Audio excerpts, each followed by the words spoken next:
listen to Hawk Talk. I'm here today with DJ Skee. How are you, man? What's up, brother? How are you? Good, good. Thanks for coming on. So, Excited to be got to here. start it off. I assume you pop out of the womb, you're in the delivery room, and you immediately started producing music and just DJing the whole thing. You're from the get-go. That's like what your calling was when you started.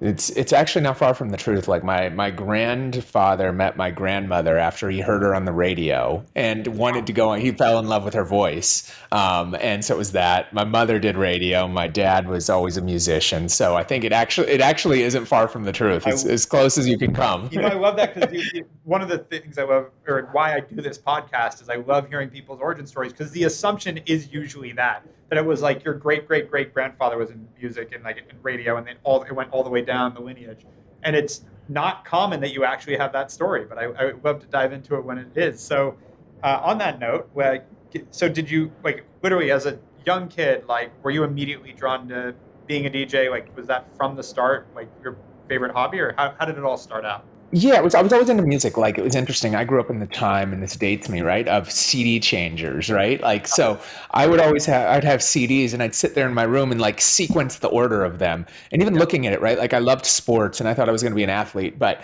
I'd love going to the games, and my favorite thing was seeing the pregame music. Like I still get chills. And my favorite moment is like watching the Michael Jordan intro on, not that I was going to Bulls games, I grew up in Minneapolis, but watching on TV, like the intro and hearing the Allan Parsons song, watching that the lights go out in the arena. So it's only kind of fitting now that I'm powering music in all these arenas and stuff, because that's really what it fell for me. But it was actually taking a class. I went to Central High School in St. Paul, Minnesota, and they had a recording studio. We had a bunch of other, I don't even know how they had it. I think one of the, there've been some real famous musicians that went there, from, Singers of Next, one of EDI from Tupac's group, The Outlaws. So I think somebody donated a studio there, and I took an engineering track, and I realized that I wanted to be in that, but I realized I wasn't like the artist in terms of performing myself in like a traditional way of like rapping, singing, etc. But I realized I wanted to do more than just be an engineer, and kind of DJing was that evolution, I think. Got it. And so to take a step back, tell me about early childhood. What was it like? What were your parents like? Like, what was your experience as a young kid? We were all over. I mean, we moved so many times. So when I was a kid, I was born in New York. We moved to then Texas, Florida, Minnesota. We moved to a bunch of different places, and my parents got divorced there, so it was a little hectic. So yeah, it was kind of all over the place. But and growing up in Minnesota, right, like you're halfway in the middle of the country. St. Paul's on the east side of the Mississippi, Minneapolis is on the west side. You have all of these eclectic musical flavors, artist genres. Of course, everybody knows Prince, the greatest of all time. But as I mentioned, like even at my school, it was like Next, EDI Mean, Mint Condition, Soul Asylum on the rock side. There's been so many great talent. I mean, Lizzo, right? Like pop. So like every genre, it's kind of a melting pot of the country, which I think was the perfect kind of foundation. If you look at all the different things that I do and like how I've walked between those different worlds, it was from being from kind of all over, I think. Yeah. And you said, as you said, you fell into this in music in high school, like early days, like more like when you were 4, 5, 6, 7, when you were moving around. What kind of hobbies were you into? Were you into that at that point?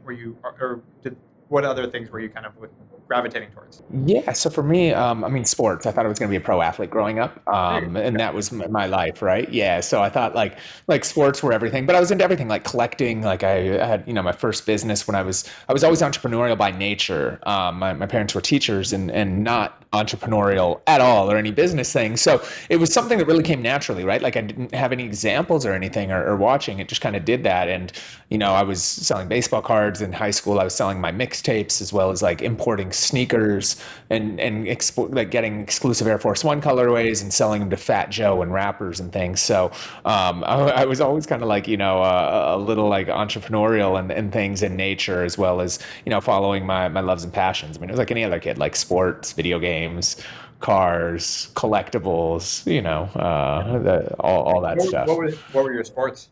Sport, I played baseball. Like that was my sport, my favorite and stuff. Played baseball and basketball. Flag football, I don't like getting hit. So despite all the work that we do in football, I didn't play tackle. I played just a courtyard. I like watching it more than getting hit. So nice. That's awesome. Side note, you're going to be at the game this Sunday? Of course. I'll see you there. And so, let's go. All right. So growing up an athlete, and how were your parents in terms of the support? You mentioned they split, but were they both there for you that whole time? You said they were, and also what took you all around? Why were you moving so much? Yeah, my dad was getting different jobs as a teacher, so moving kind of city to city. But yeah, I think like one key thing was the support and the belief that they had, right? Like they always empowered me and encouraged me to follow whatever my passions were, and always made me feel like I could do really anything, right? Like I think that's so important. There's so many people that I meet and connect with that don't think that they can do it. And I say, if I can do it as a kid from Minnesota, right? Like it's been fortunate enough to live this Hollywood dream. Yeah. Anybody else can, right? Like I don't have any special skill set that's far better than anybody else, I don't think, in anything else. And I think it was that foundation of believing and encouragement that you could do anything that was so important for me growing up. So I think that's the one thing that I've really learned and I'm so grateful for, that both of my parents were so encouraging and empowering. My dad would go out of his way to nurture my dreams and, do whatever he could to help introduce me to the right people, or, let me, do whatever I could do, from, letting me take over his basement to build a little recording studio, et cetera. It was awesome. So That's great. And so you step into this recording studio in high school. Did you have prior experience on the production side and music side, or was it that was the first?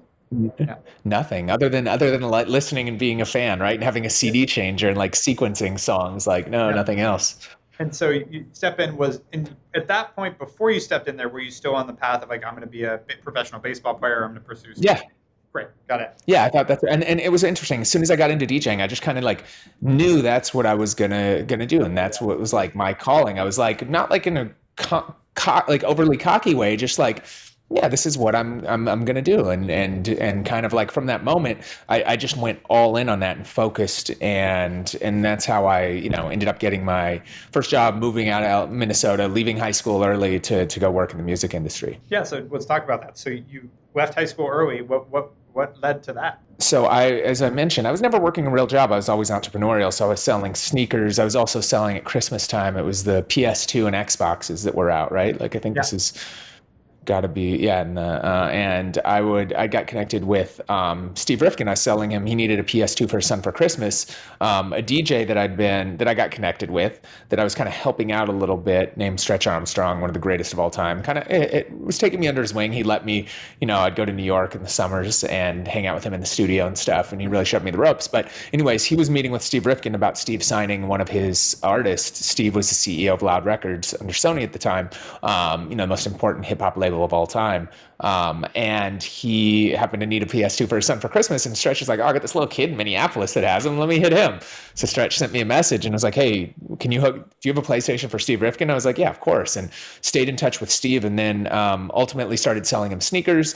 Never asked him for anything. And then one day I was like, hey, I have some ideas. I want to send you, do you mind if I send you something? He's like, of course. So I put together a whole like marketing outline on what he was doing wrong with his label. And he loved it. My goal at the time was like, maybe he'll send me a Wu-Tang Clan shirt, or I could even start a street team in Minneapolis, right? Like this would be the coolest thing ever. And he loved it so much, he was like, come meet with me. So I actually ended up ditching high school, flying to New York, meeting with him, and he offered me a job. So figured a way to graduate. My parents were supportive, but they wanted me to graduate high school, so I had a diploma. So I figured a way, this was, before I was supposed to graduate, so I figured every loophole that I could graduate early, taking extra curriculums. But it was when online schooling had first started, and the principal didn't even know about it. I actually went to the school board and found this law. They had just approved it, and figured a way to get all my credits that I needed to graduate so I could leave and move out when I was a year early. So while I was, technically the class of '02, I graduated in '01. Nice. And were you 16, 17 at the time? Yep. Moved to LA right then. And yeah, it was the rest was history. Yeah. Yep. And so did you go to work on the marketing side? Like what was that first gig? First day was wild, right? Like Steve is all over the place. Like he's hectic. So he sat me in a room. He introduced me to everybody in the office.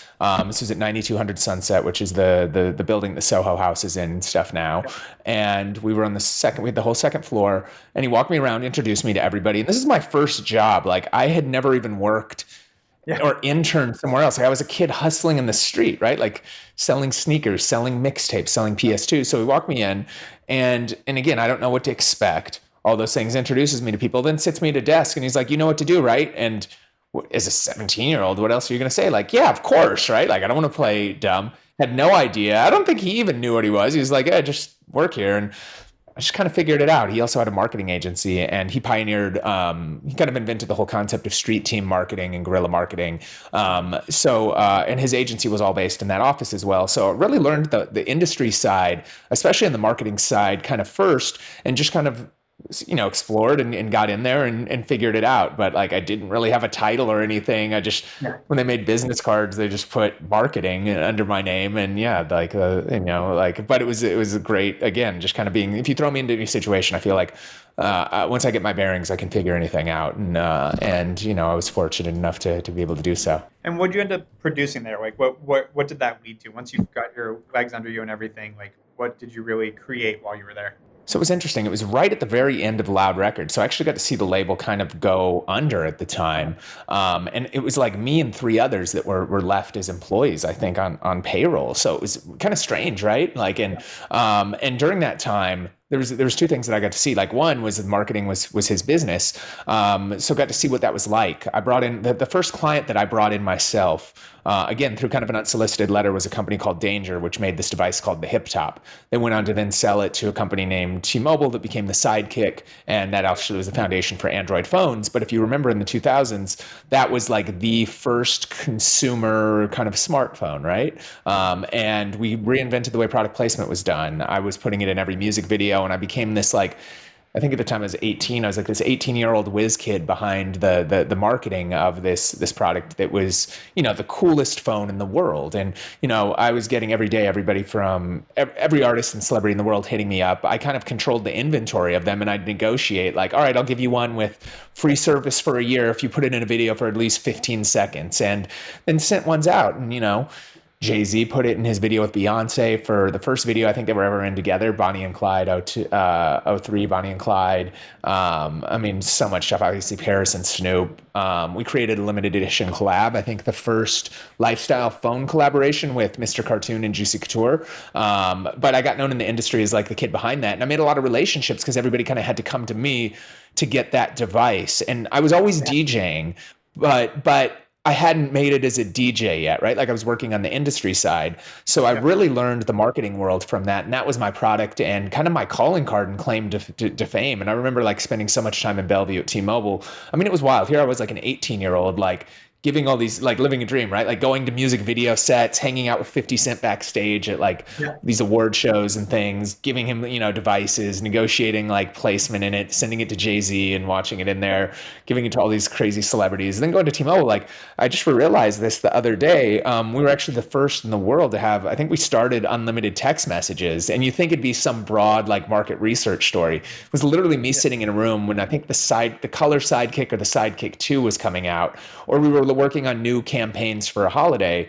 And I was like, hey, at the time, text messages were charged by the text message, right? Like you got like 500 or something, and then it was like 5 cents after. I was like, this is kind of stupid. Why don't could we do unlimited? They're like, yeah, why not? What would you charge? I was like, $34.99 a month. Why don't we put that in the plan and do this? And they're like, all right. And I was like, wait, what? So we were the first to ever have like, so I'm like, my claim to fame, if nothing else, is I made unlimited text messages, which I just realized the other day, made that like free instead of being a stand-up thing. And it was literally like that, like me being up there once a month and just going through like, all right, let's do a promotional plan. I think this is what consumers will pay. There was transparently no market research. It was just kind of me feeling it out and like sitting there with them. And they're like, all right. Then I saw it. I was like, wait, that's how it happens? Like, it's that real? Like you get pulled behind it. But I was like, this came up the other day on the podcast. The idea that there's conspiracy theories, I think, gives too much credit to the organization of these high level people. 100%. In the room, you're like, no. Trust me. I mean, that's what I always say, right? Like people think, my grandfather was an engineer and he helped work and build the guidance system to the moon, right? So people are always like, oh, the moon landing was fake and stuff. I'm like, he couldn't keep that secret from us, right? And let alone like you see presidencies where there's like, hey, there was a meeting with, the president of the US and the president of some other country. And there's 3 people in the room and stuff is leaking out about that. You need to think that they like are all these people are in and nothing has gotten out that like, that's why, I think you hit the nail on the head, right? Like a lot of things aren't that complicated. We're not that smart. That's the reality for it. But Going back to it, so yeah, that was my origin with Steve. It was like becoming the no-to from that. I mean, and then Steve took me under his wing. He was known for pioneering a lot of early marketing with Nike and Phil Knight directly. So I remember 18 years old, and I'm like a big Nike sneakerhead, right? Like before shoe culture was a thing, I was selling shoes, right? Like it's my other business, and flying up in a private jet with Steve Rifkind to meet with Phil Knight and go to the employee store and thing. Like it was just living a dream. And I was also fortunate that during that time we got a new record label deal called SRC with Universal, and was helping Steve like launch a label from scratch with Universal. And the first artists that we put out were David Banner and Akon, and we went on to have incredible success then. And I remember doing events with Akon where we were bringing on our marketing clients. I remember doing one event, I forget the liquor brand that sponsored it, but it was in a house on Santa Monica Boulevard, but like on PCH, right in Santa Monica under the pier. There's like 2 blocks of houses. And Akon was performing in the back, and like everybody was inside drinking. Like we had to pull people out. I did Akon's first mixtape, and then like 6 months later, watching him take over the world, I was fortunate to be involved in helping like sign Akon initially and do those things, but watch that and help work on those projects. And that really gave me my business foundation until my DJ career took off a little later on. Yeah, and so I'm curious. First off, I've watched now, because we're similar age, and I've seen a lot of guys 18, 19 years old pop into sort of and I'm sure you've seen the same thing later in life, like 18, 19, they get these big opportunities like you had. And then like 3-4 years later, they can't help but get caught up in their own hype. They kind of like, again, believe their own hype a little bit too much, and then they don't end up doing anything. And then you see them a decade later, and they peaked at 18, 19. So knowing you stayed humble through all this, even though at 18 you're running the biggest marketing campaign for T-Mobile with the biggest stars in the world and signing the biggest stars in the world. Like what is it about your upbringing, your personality? Like how did you not start believing that like, well, I'm just, as you said, people aren't that smart. How did that come out versus like, I'm God's gift to the world and I must be the best thing ever? I think, it was instilled in me from a foundation with my parents, right? With my family. Like they always taught me to be humble, and like, look, at the end of the day, we're all the same, right? Like no matter what job we are and what role, and like, and at the end of the day, like a lot of this stuff doesn't really matter. So you can't get caught up and can't get too, believing your own hype on those things. And for me, like, I was just followed my passions and stayed humble and stayed hungry, right? Like being in the music business, I've seen, with artists, right? Like you can have the hottest record in the world today.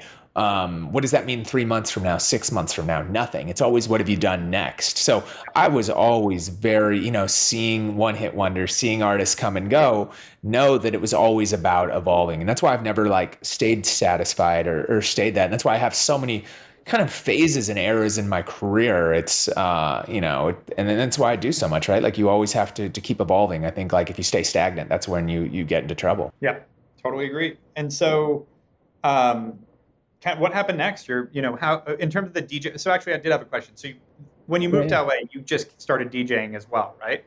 So you were doing it. Yeah, I was a DJ. So like when I was in Minneapolis, I ended up on radio when I was like 16. And when I say on radio, I'm on there was only one hip hop station at the time. It was a small community station in the middle of the hood in North Minneapolis at the time when Minneapolis had the highest murder rate in the country. And I was doing a 4 a.m. shift on Saturday night on somebody else's show who'd let me like do a guest DJ set, DJ Ah Nah. So shout to him, forever grateful.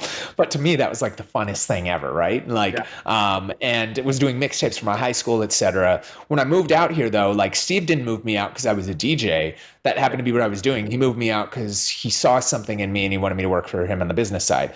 Now, when I came out here, I was always DJing and like kept building my career. When I was doing stuff with T-Mobile, right? Like I'd put in a marketing budget to do a sidekick mixtape that I would put together and host. So I was like feeding it that way. I started like, I became really close with like Mr. Cartoon, who was like family, and we did the T-Mobile sidekick deal with him, and he'd like have me DJ. He did his Nike Air Force One shoe at the Blue House, which is where later on Snapchat started, but that was like my first big DJ gig in LA.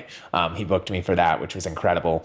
And so I was always working my way up and had a lot of inroads in music, and I knew that day would come, but being a DJ, especially at that time, it's tough to stand out and get your name out there. And this is before the dance music DJ took over, or anybody like even like Khaled was out there, right? Like it was really like being kind of on radio and being a mixtape DJ. That was really it. So my DJ career. So with Steve, I actually left then a couple of years after I started working for him to launch my own marketing agency when I was 20. Because Steve was really focused on the label, and I was doing all the marketing, basically kind of running his company. And it's just like, all right, time to evolve and move on, and try to do this on myself. And super supportive. You were like 21 years old. Yeah, I was like 20, I think, at the time. 20. Yeah. So I was 20 when I launched. Yeah.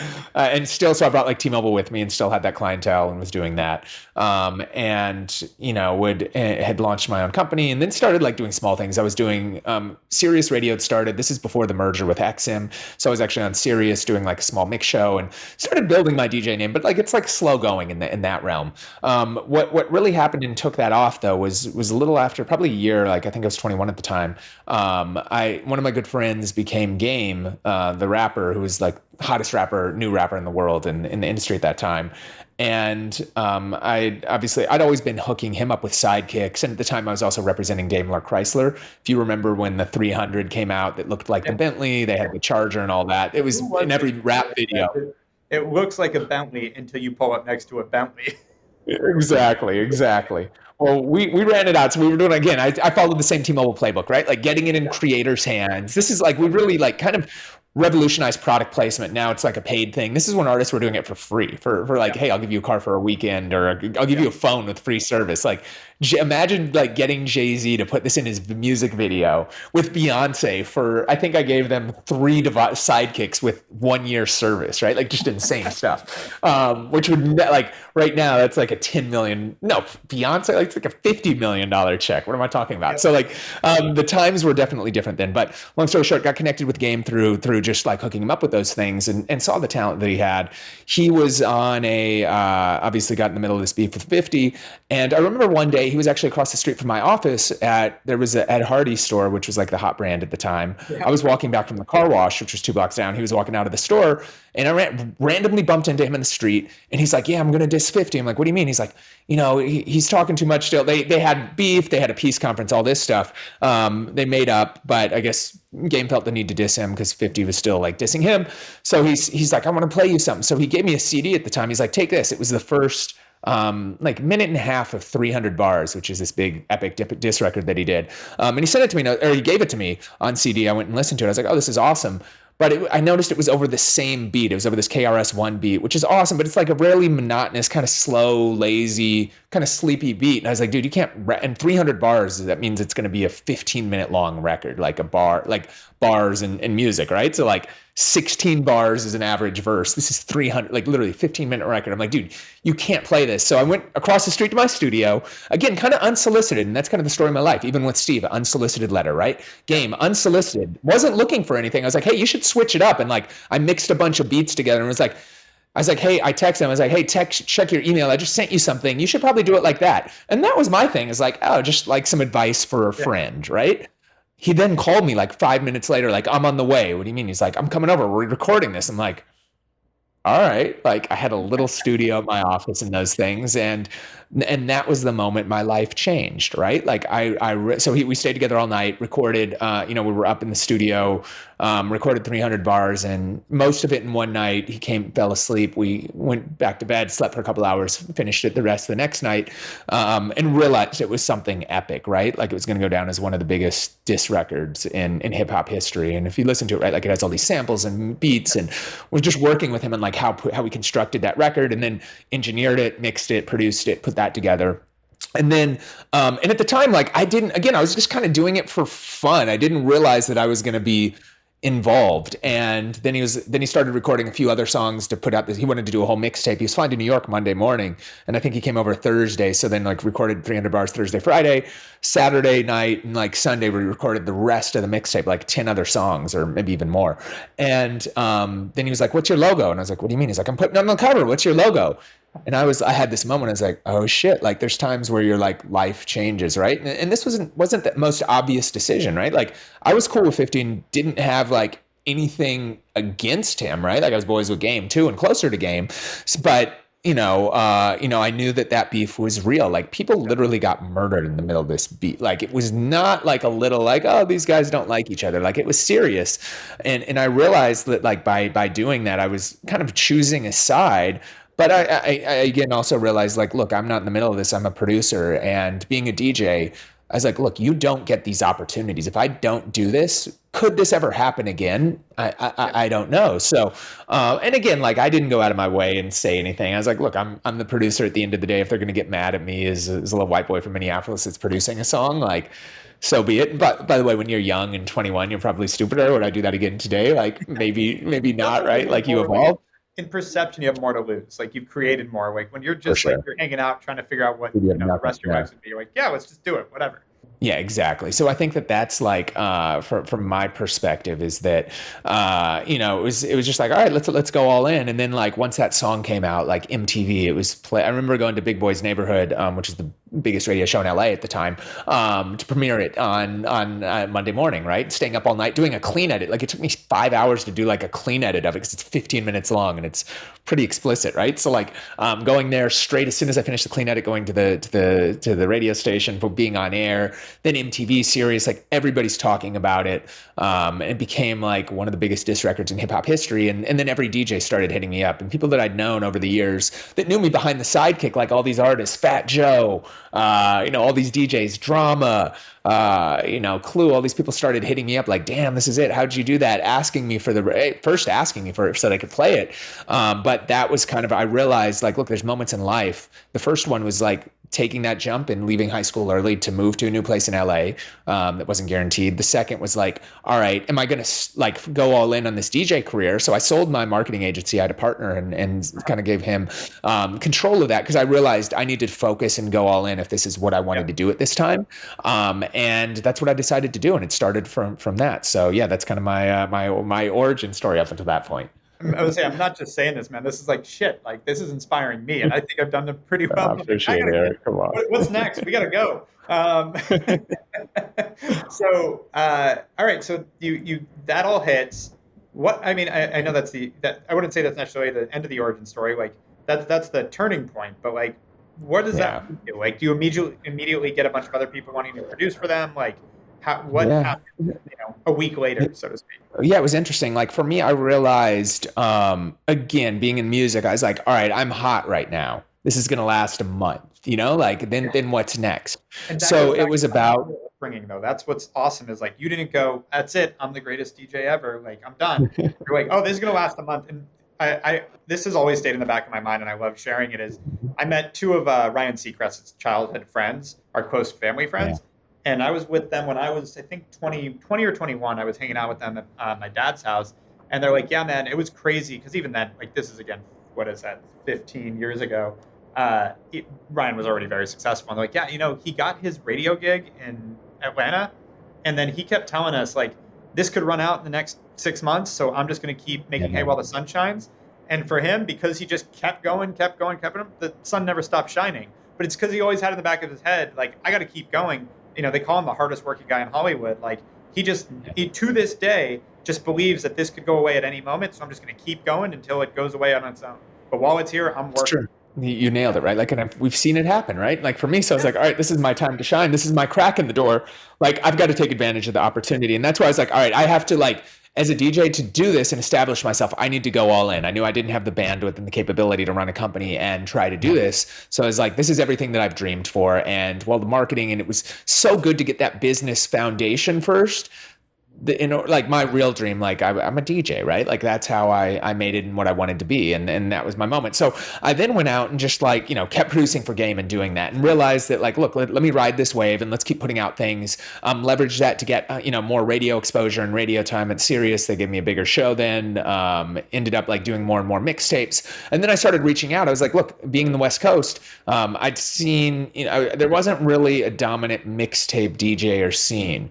And I thought like in New given New York, like New York and mixtapes at the time for hip hop was like how music was broken, right? Like there was it wasn't touring, it wasn't radio, it wasn't anything. Everything started in the streets, the mixtape level. And it was predominantly in New York, right? Like you had DJs like Clue, Funk Flex, Kid Capri, Green Lantern, Who Kid, right? Like, I mean, I could go on and on, K-Slay, like all these people, right? Like, and that's how music was delivered. The West Coast didn't really have somebody. So I was like, this is my lane and this is my opportunity. So kept doing it with Game. Is, you know, there wasn't a ton of new hip hop artists from the West Coast. There's of course like Dre and Snoop legacy wise, but I was like, all right, let me establish myself as, let me get in with Game and keep doing his stuff, right? Like it's awesome. But I also was like, I don't want to ever just be one thing. And at first it was like, I don't want to be just Game's guy, because then you're so dependent on one artist, and I wanted to be live on my own, right? And secondarily, then I was like, all right, let me be the West, like my next step is becoming the West Coast DJ. So then started reaching out to other artists. And of course, now everybody would take my call because I just had done this song. I started being more and more on radio and leveraging that to then putting out more mixtapes. And I remember my next mixtape, I had Kanye host it, right? So, and this is when like Kanye was still coming up, I think between first and second albums. So then people were like, oh shit, who's this kid, right? Like he just did the Game thing, but now Kanye was one of the hottest artists in the world at the time. And like, oh shit, like what's this? And then started producing, like we put out a mixtape with Crooked Eye, did one with his kid J-Rock, and then this J-Rock and K-Dot, who went on to be a famous rapper later known as Kendrick Lamar, and just became like the West Coast mixtape DJ. And that was my thing. And I think I put out like 100 mixtapes over, you know, probably in that like real decade that I was focused on kind of the mixtape era, including some of the first with some of the, again, like Kendrick's first project ever. And so many great artists and so many great talent, as well as a ton with Game. And then others like Snoop Dogg came to me, right? Like wanted to put out a mixtape. So ended up getting back to all the legacy artists and became like the big West Coast mixtape DJ from that. And then from there, like same thing, like didn't want to be just a mixtape DJ. And again, thank God, because the mixtapes don't exist now with streaming and that era is gone, and licensing and all that. So then like I ended up doing radio. I ended up, you know, on TV. I ended up doing all the Vegas clubs. I ended up touring the world. So for me, it was like using each as a stepping stone. When you said you did 100 mixtapes over the course of about a decade, like I'm curious of the, like, I know your work ethic, but like just for people listening, like, you weren't working 40 hours a week here. You were grinding for a decade, I'm assuming, on that stuff. Like this wasn't, this wasn't like you in the studio all night. It wasn't much free time, right? None at all, right? And like, look, that's one of the regrets that I have when looking back at it. Like, I actually wish I stopped and smelled the roses a little bit. Because even like when I was DJing and touring heavy, like I'd be going to these cool events, but I'd be in and out the city and would never see it. So it's like, yeah, you're at that city or that event, but were you really? Like, you're just in a hotel room and in a car and on a plane. So like, I miss it. But yeah, at that moment, it was a grind, right? Like my 20s, like I don't remember any of it other than being in a studio and really working the whole time. And so you get, as you said, you get there, you start realizing, and you said you started doing TV as well. Yeah, so it started on YouTube, right? Like YouTube had just launched. Yeah. I knew that this platform was going to change the world. Had no idea what the business model was, but knew I wanted to be a part of it, and thought, since I was doing all these radio interviews with people, since I was touring as a DJ, and since I was still like buying sneakers, I was like, let's just put out a video every day of us behind the scenes in the studio, short form, 30 seconds to 3 minutes, right? It could be an interview with an artist. It could be me getting a new pair of shoes and unboxing it. Like no set format, and launched Skee TV with that. I think like 3 months after YouTube launched. And we were really the first video, like, or kind of music vlog, I guess, on YouTube. Vlogging wasn't even a word. And, you know, I think the third video that we put up was actually a video with Game, All-Star Weekend, when we launched in Vegas at the time. I think it was like 2006, 2007.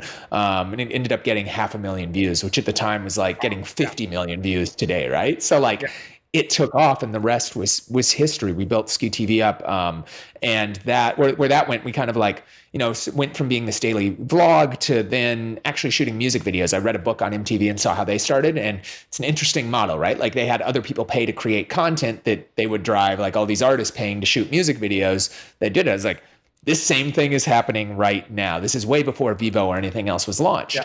And so I found these incredible, I was just searching on YouTube all the day. So I found these incredible like producer and production kids. And one kid named Matt Alonzo, who was shooting like video, like concert videos and making them look like a music video. And he happened to be out in LA. So I hit him up and met with him.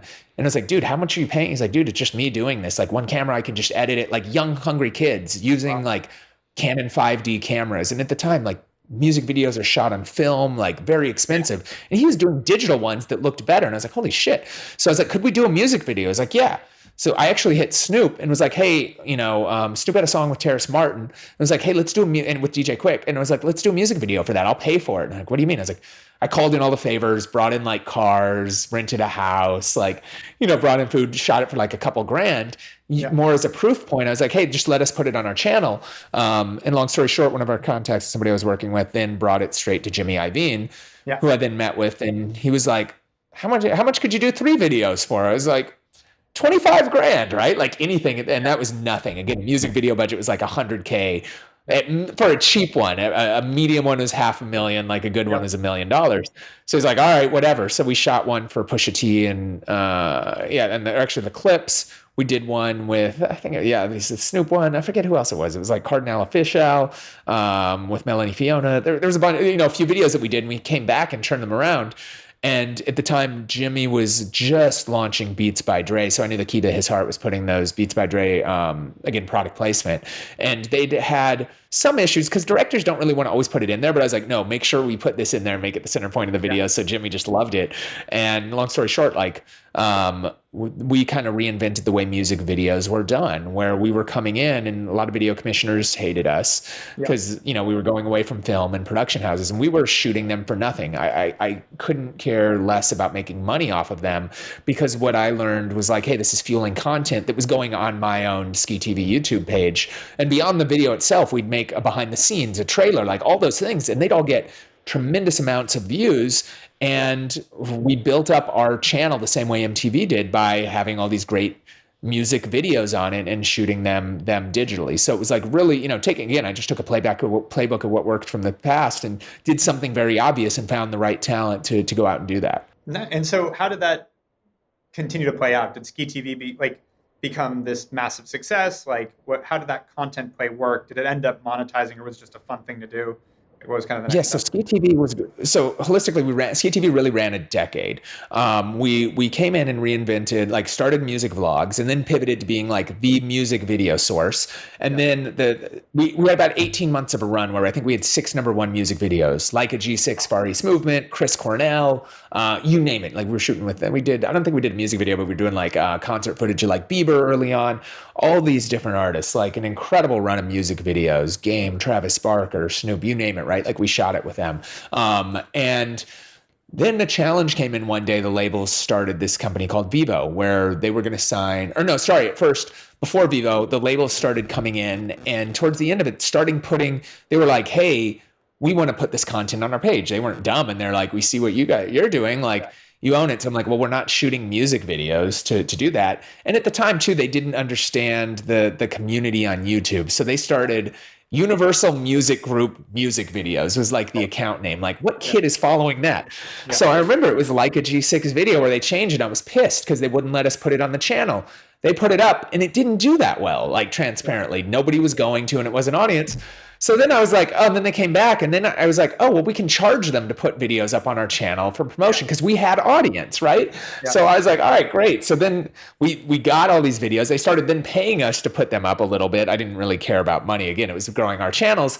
And then that went on to become one of the biggest songs of the year. We won a VMA for Video of the Year in a couple territories and had a great run until the real nail, but I knew the writing was on the wall, right? So the real nail on the wall was Vivo. When that launched, then the labels legally couldn't put it anywhere else. And so we kind of got out of that business. We started doing some more branded content, but at that time I opened up my email one day and saw one from Mark Cuban who was like, hey, I love your content. Have you ever thought of doing a TV show? And so I wrote back hey, and Mark was an idol, right? As a kid growing up, somebody that made it all, that bought a pro sports team, it's Mark Cuban. So I was like, yeah, of course. He's like, all right, what are your thoughts on it? And so I literally put together a whole pitch and had never done formal TV and didn't really have anybody in my corner, just kind of me and our Skee TV team. I wasn't any big agency a CAA negotiating or doing this. It's literally me sitting there one night, kind of guessing. I didn't have any mentors in the TV space. Here's what it is. It's cool. I love it. Let's do it. What night do you want to be on? And I'm again, it's kind of crazy going back to the T-Mobile story. I was Tuesdays. It's what time? 8:30, right? I don't know, whatever time looks good. He's like, all right, let's do it. And so like huge shout to Mark. And it's funny because like it's his Access at the time he had bought, it was HDNet, the first ever HD TV network. He'd flipped it to Access. He wanted to be like a live music network, hence why, you know, he went to me for the content. And we put together this show. And I remember our budgets, they were, I don't know. I mean, not like TV show budgets to do what we did are again massive, but we were used to like shooting music videos for like 15, 20 grand. So when we got a few X that to do a TV show, it was insane. And like the production that we had was insane. Like episode 1 was Kendrick Lamar's interview, performance, pre-tape segments with Floyd Mayweather and all these things. I mean, we put together like $1 million plus quality production every single week on a budget for, you know, less, like probably 10% of that, right? Like, but for us, it was great. We had young, hungry kids that knew how to do that. So stayed with Mark. We did 2 seasons on Access. And that's where I really kind of transitioned away from YouTube to TV, and there was and that was a mistake, but also a success. And what I mean by that is like, it's interesting because while cable was dwindling, and we knew that, right? Like we knew the audience numbers were going down. The challenge was that's where the money was. Like getting 6 figures for a piece of content was more than we'd ever seen on YouTube. YouTube was not being monetized at the time. I was one of the first partners on YouTube in the partnership program that they launched when they first debuted it, and it was not ready for prime time, right? So like this whole time that I'm growing all this YouTube audience, and we generated, I think, 3 billion views between the videos, et cetera, that we had on the platform, we weren't making real money. I mean, we'd maybe bring in a sponsor to kind of underwrite the costs in the video. It wasn't what it was today. I was almost too early in that. So doing that, we obviously shifted to TV. And at that time too, like being a vlogger in essence, right? Like putting a piece of video out every day is a grind, and it's unsustainable, especially as being a face and talent. So got to TV, it was great. It started doing that. And it was interesting though, like we'd do a TV show, which was great and did well, but we'd get way more views on our YouTube. But then obviously the TV network didn't want to give us that much to put on YouTube because they wanted it exclusive for TV, even though like our demographic wasn't watching traditional TV.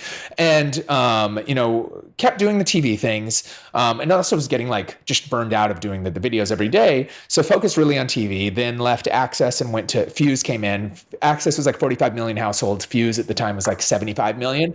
So they offered a bigger deal and more distribution. So went to Mark. He graciously, you know, after our deal was up, he let me go after we had the 2 seasons and was like, yeah, go ahead and do that. So then we spent, I think, 3 seasons on Fuse with Skee TV, and I really went all in on TV and stopped doing a lot of the online content just because burnout, time, and the revenue wasn't there. The revenue was from TV, even though like I knew that like the audience wasn't there for that, but that was kind of transparently like the beginning of the end of it, right? Like it was as you're seeing in the creator economy, it's just an unsustainable business. And I tried putting other people on to create content and great hosts, but when your company's called like, again, Skee TV, and you're the face of that, people don't want to see another host. Like it didn't work, even though it was like, we had great hosts that have gone on to succeed and do that. It wasn't them. They weren't tuning in for that. They needed it to be from my POV.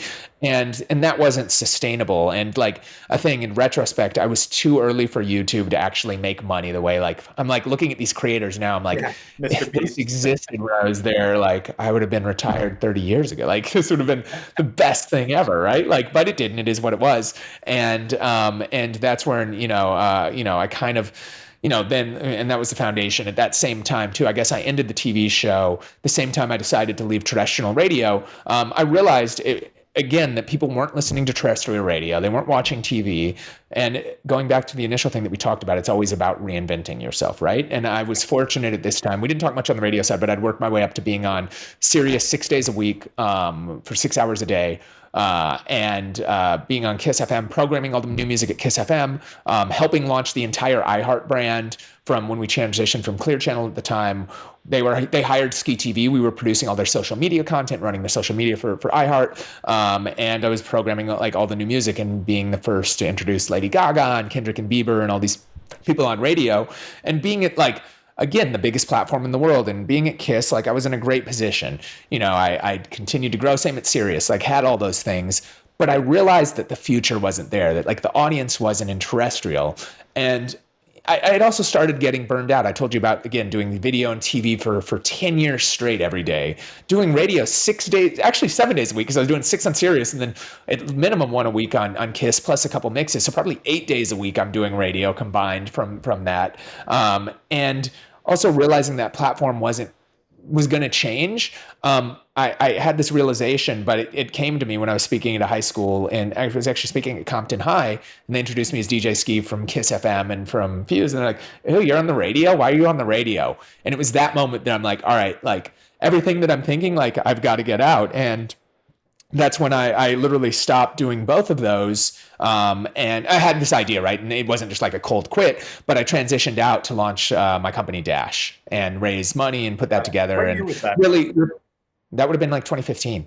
So okay, so pretty recent. And where did the idea for Dash come from? It just said like, okay, radio's dying and TV's dying, and there needs to be a new format. Is that really what it comes Yeah, I realized like being in the biggest ecosystems, both from satellite and terrestrial radio in the country, and having like is the biggest music TV show, I think, on time at TV, just because there wasn't really anything else out there, that those platforms were again changing. And I wanted to create a next generation content company that focused on that and empowered it. And, for me, rather than, I'd had this idea for a while, and I saw that like the moat that radio had specifically was spectrum.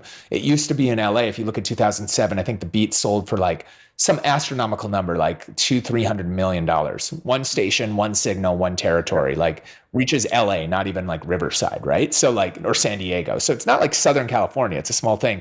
And like that moat was why radio worked. People hated radio. They're like, too many ads, it plays the same songs. And to radio's credit, they almost had to, right? Because their cost of operation was so high, so they had to just do that. But I was like, if you look at the future, cars aren't going to come with FM radio. Like Tesla doesn't come with FM radio. Why would it do it? It's all digital. So that moat that they had, and the same thing, like Sirius has to shoot satellites, spend billions shooting satellites in orbit. I'm like, somebody's going to come in and do this. Like, why not me? I know this better than anybody else. This is kind of my lane, mixing new technology, mixing all these things. And for me, we was like, hey, let's create a new content company and let's launch with radio and audio as our first product, because I know it better than anybody. We know how to create a tremendous amount of content at scale. I've been, I'd optimized my systems internally because I was doing so much radio. So I was actually, while I'm doing 6 hours a day on Sirius, I wasn't actually there 6 hours a day doing it. I had my producers and system and infrastructure, so I could take 30 minutes a day and knock out a 6 hour show.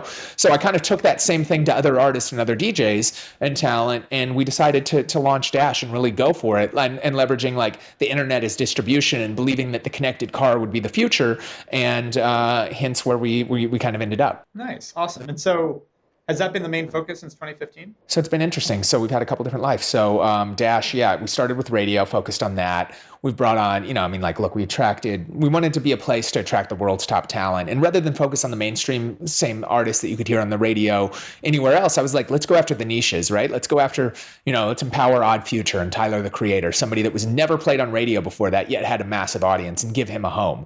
Let's empower next generation creators like Kylie Jenner, who launched Kylie Radio to massive success, right? To promote her Kylie Cosmetics and things at the time, right? Let's go to K-pop and go to YG Presents and give them a station and give this community, like there's no K-pop stations in the US. Now let's give them a home that collectively does that. Same like Tech Nine, right? Like a massive hip hop artist, independent, touring the world, no radio play, but this massive collective fan base. Doesn't make sense to have a station in one city just dedicated to that. But when you're looking at us, like we wanted to fill that void.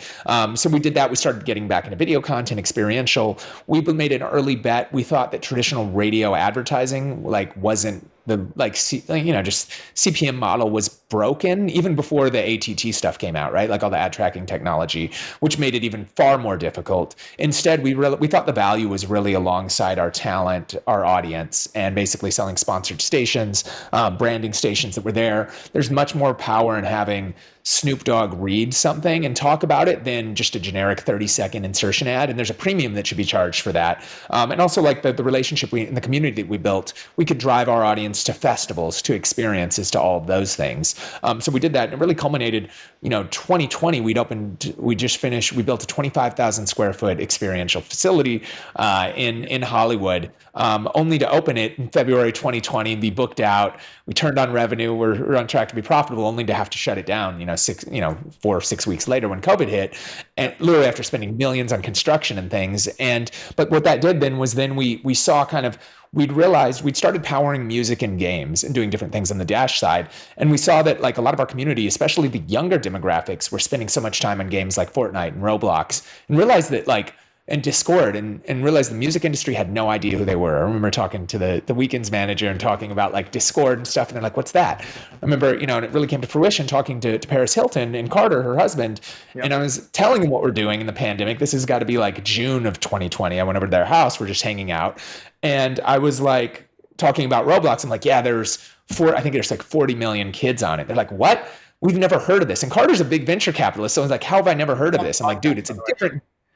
He's amazing, right? So, and I'm like, look, how do you, and he realized, he's like, how have I never heard of this? And he did the research. He's like, he thought I was lying. He's like, dude, you're right. What the fuck, right? So we're like, hey, let's bring IP in and start building worlds. And Paris was like, great, I want to do it. Let's do it. So we're like, awesome. So we just like, and kudos to her and him for like trusting us and believing and just being like, all right, let's test this out. Like Paris is a big brand. Most people are so protective of it. But the reason I think she's reinvented herself so many times and has been successful is she's not afraid to try new things. So we launched and started developing in Roblox, and fast forward till today, 2023, right? Like we've kind of become the go-to builders of these like digital experiences, whether you call them metaverse, whether you call them digital twins, whether you call them spatial. All that we know is that this next generation is growing up in these platforms, not just gaming, like gaming's a part of it, but they're in Roblox hanging out with their friends and talking. And we've since gone on to become like the go-to builders for institutions like Lincoln Center, for cities like New Orleans, for talent like Paris Hilton in building out and finding these platforms that are there. And that's kind of become the priority with the business. We still have the radio product, which is incredible and continues to grow and get numbers, but we've really doubled down and seen a lot of like attention and kind of launching this new section, this new element of the business, our Dash kind of studios. Love it. And so a couple more questions for you, man. Well, first off, just to highlight, you started this career in 2001, right? That's when you left. Yeah, I mean, I started probably DJing like 2000, 99, 2000. Like, and you Dash Radio. That would have been when I was like 14. Like that, you were on a sprint. I know maybe in the middle of it, you felt like you were working hard, but it's just always fun to highlight, like, when you're just moving and you're just heads down and going to the next thing, going to the next thing. And when you look back, it's like, holy crap, like, what did I just do? That's but crazy. In the moment, you're just working hard every day after day, just doing it. But it sounded like you were always looking for that opportunity, which is awesome. So the two questions, number one, what's next? I mean, it's so interesting, right? Like in my DJ career, if you look at it, like I started off doing small parties, started off with mixtapes, then was fortunate enough like to tour the world, DJ every club, open up like the biggest clubs in the world, Access Las Vegas opening night. Remember doing New Year's Eve, 2009. Was then fortunate to be in the biggest radio platform in the world and work my way up there to have the biggest TV show. So like became like knocked all those different notches off as a DJ. At the time when I was in Vegas, granted the times were different, was the second highest paid DJ behind AM, right? Like they were paying at those clubs. So I was able to like hit the mountaintops of all of that. And as a DJ, like that's always been my foundation and love. And if you look at my original passion, sports, I've been able to mix that together. And it kind of started from the TV show where I realized there was always so much kind of overlap between sports and music. And we started creating content with athletes because they'd always be hanging out in the studio or in the clubs with us and like bringing them to the studio. And then it came to us, like I remember going out to Oklahoma City at the time to film Kevin Durant and help him make records and build a studio and things. And then when he was in LA, he'd come to the studio and he's like, man, he had a great year. Like he should be an A&R, but he was like, man, I love this kid, K-Dot. I'm like, oh, Kendra, let me call him. I'm like, yo, Kendra, Kevin Durant wants to record with you, and like getting them in the studio creating content. But fast forward to today, that led us like creating content to then actually some of the teams working out. It started off actually with Mountain Dew. They did this thing called the Dew Tour, and I created and curated the entire soundtrack for it 1 year. 2016, the Vikings opened their brand new stadium. I grew up in Minneapolis again, and I'm a diehard Vikings fan, as you can see by the shirt. And they reached out. It was a Sunday night opening, Sunday night football against the Packers, week 1, opening of the brand new stadium, biggest rivalry. And they're like, hey, we want you to come DJ the game. And I'm like, yeah, of course. And in my head, I'm like, all right, the NFL didn't really have DJs at the time. Not any that I'm aware of. There might have been 1 or 2, but I don't think there was any other team that had a DJ. But I was like, rather than just like provide some music and be there as a background, I'm like, we're going to turn this into like a festival atmosphere. We're going to bring fans in there early, which for the team will generate ROI, which will generate energy, which will generate bringing in a new demographic that's all important to them.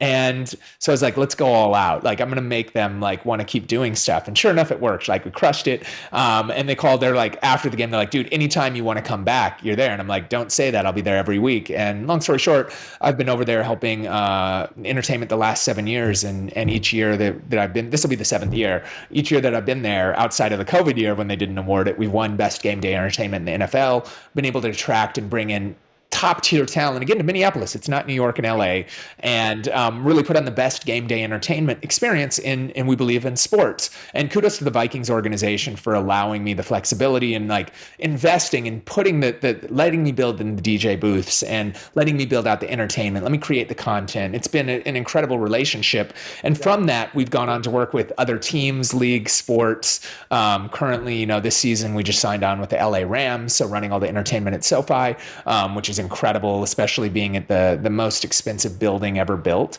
And I had this moment I was telling my dad the other day, right? Like I started off when I was a teenager running the audio in my Coliseum, and they when a play or when somebody would run out the Coliseum, they'd pay me $5 an hour to be the sound engineer, right? And now I'm sitting in the booth at the most expensive building in the biggest, sporting events in the world, running the music, and it's really the same. It's just a different venue, right? Like same mixing board, same concept, got to rock the crowd, got to make it sound good, got to put on a show. But it was kind of a crazy moment thinking how far it would come from that. We've gone on to do entertainment for the NBA with the finals, a bunch of stuff with the MLB. I've put out my own line of cards and collaborations and tops. So I kind of have this brand in the sports side that's it's really, been kind of a fun creative release for me that's turned into a real business almost by accident. Now powering many teams, many leagues, University of Michigan. I've been doing the last couple of years now, which is an incredible experience. And again, now on the sports side, not only are we winning best game day entertainment and the biggest stadiums of football, but the biggest stadium in the world outside of a cricket stadium in India is University of Michigan, the Big House, right? 112,000 people, 113,000 people, and playing that is electric, right? There's no better feeling. So it literally, as a DJ, I can say I've played the biggest venue. It gets no bigger until I get over to India and get to that cricket one, which I'll do one day. It literally gets no bigger. So that's kind of where, my stuff is. Well, we still have Dash and, got my hands in a bunch of different projects. Carter, Paris's husband, and I, as well as Courtney, launched a fund called Mint 10 in the collectible space. I've been fortunate to make a bunch of investments over the years in companies like StockX and a bunch of things super early on, and got to ride that wave. And, I've been doing a lot the last few years in the collectible space. And there's a new business we just launched called The Realist that I'm one of the founding members of, that's basically reinventing the way that authentication is done, leveraging the best systems in class. And while we're starting with memorabilia, there's definitely applications in consumer goods. There's just so much fraud out there. We believe that you need to be on site at the source, and there's only about, we've taken the best people in the world to build that out, and couldn't be more excited as to what's to come in that space. And it's kind of the perfect correlation for that. And by the way, for the first time, we're authenticating music events live on site, so you'll be able to buy items from, we've authenticated for artists like Megadeth, Snoop Dogg, Imagine Dragons, and now Post Malone, and now you'll be able to buy the outfits, the items that they wear and use on stage. So. Very cool. And so last question for you. For someone else trying to pursue their dreams and get out there, what's one piece of advice you either wish you got or did get that helped you go along the way? I'll say what I did get, right? Because I think, there's been plenty of mistakes, and we're talking about the hard points. I mean, you learn the most from the failures, I think, along the way. But the things that I got, is just believing that you can do it, right? Don't listen and always take input from others. Don't follow them blindly. My path is going to be different than yours, which is going to be different than Eric's, which is going to be different than anybody else's. Listen to that, but go out and do it. And if you believe it, you can make it happen. Again, my mother jokes with me. She's like, you just figure things you love and how to get paid for them. I'm like, it's kind of my life, right? Music, sports, collectibles and memorabilia, video games, right? I was able to do, some of the music for Halo and Ghost Recon and some of these games over the years. It's all the things that I love. Work being having to fly back to my hometown and play music for 66,000 people for NFL kickoff this weekend is how can you complain? And I've been able to just go out and kind of find my ways to do it and follow my passions and just, again, a lot of hard work, and you just do things to make it happen and leverage one thing to get to the next. And, but anything is possible, right? That's really kind of the motto, and believe in yourself and why not? Love it. Well, Scott, DJ Skee, this has been amazing. Thank you for coming on Hawk Talk. Dude, Eric, you're the man. Thank you so much for having me, man. I'm honored to be in your presence. So the honor is all mine, man. Thank you.